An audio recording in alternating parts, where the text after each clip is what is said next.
What's going on, guys? Welcome back to Bake It with AJ. I'm AJ and we are combining my two favorite things today, peanut butter and chocolate.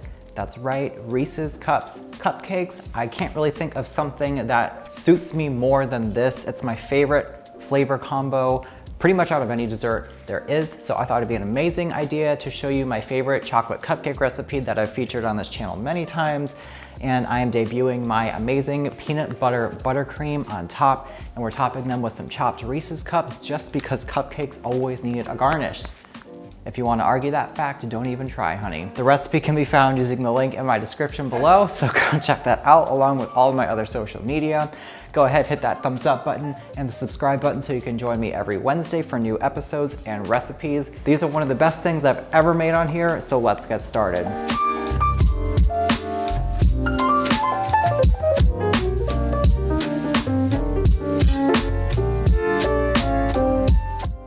The first thing I'm doing here is lining a cupcake tray with liners and preheating my oven to 350 degrees. Now in a glass measuring cup, I have a half a cup of vegetable oil with a third of a cup of unsweetened cocoa powder, along with 3 ounces of bittersweet chocolate chips.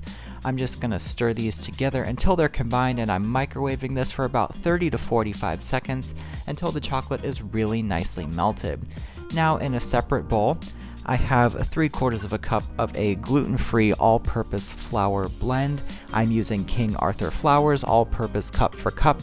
This already has xanthan gum in it, which is great. If your flour blend does not include xanthan gum, be sure to add a half a teaspoon.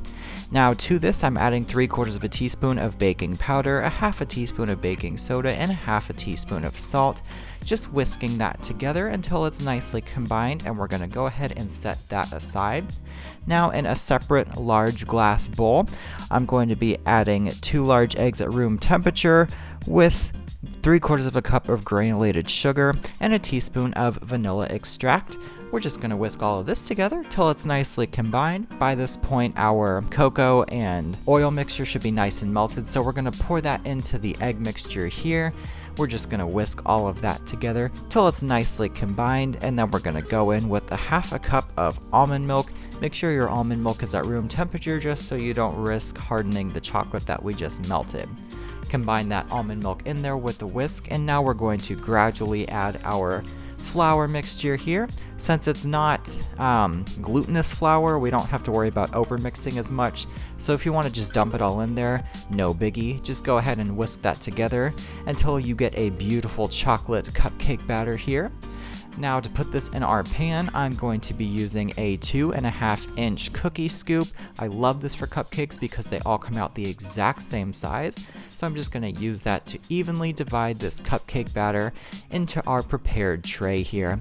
And then this is going to go in a 350 degree oven for about 15 to 20 minutes, or until a toothpick comes out clean. Your time may vary depending on the strength of your oven. Now while those are in the oven, I'm just gonna chop up some mini Reese's Cups as a garnish here.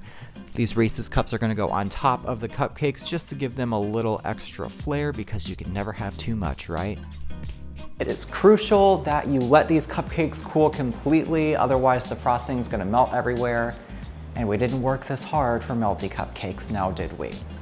Now while the cupcakes are cooling, in a stand mixer with the paddle attachment, I have 2 sticks of unsalted butter that is completely softened to room temperature that we're going to mix on high speed for about 3 minutes till it's really light and fluffy.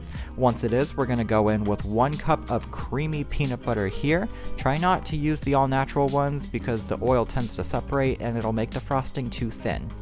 After our peanut butter is nicely combined on high speed for just about 30 seconds, we're gonna go in with about a 1/4 teaspoon of salt and 2 teaspoons of vanilla extract that we're gonna combine real well. Now it's time to go in with confectioner's sugar, a half a cup at a time until we've added 2 cups. I like to turn the mixer onto high for about 5 seconds after I've added each half cup. This just helps keep the frosting really smooth. And after you're done, you'll have a beautiful light fluffy peanut butter buttercream like this that we're going to pipe on top of our cupcakes with a large star tip. Top them with the chopped Reese's Cups, and oh my goodness. I've already taken a bite of this because I couldn't resist, with it being my favorite and all. I don't even know what to say because that's just how good they are. That cupcake recipe is insane, which is why I use it pretty much every time now. And to think that it's gluten and dairy free, hello, people with allergies.